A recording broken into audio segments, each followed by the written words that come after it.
Today, I'm making my delicious coconut flour bread.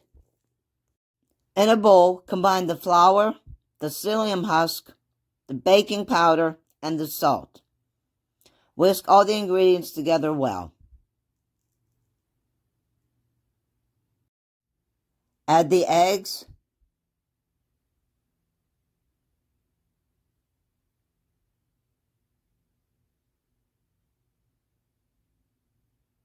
the vinegar, the oil, and mix that for a while.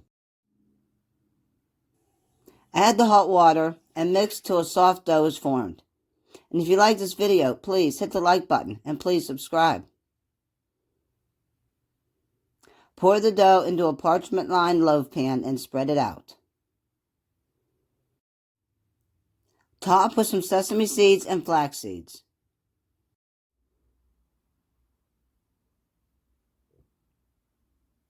And bake on 350 degrees for 60 minutes on the lowest rack. Thanks for watching.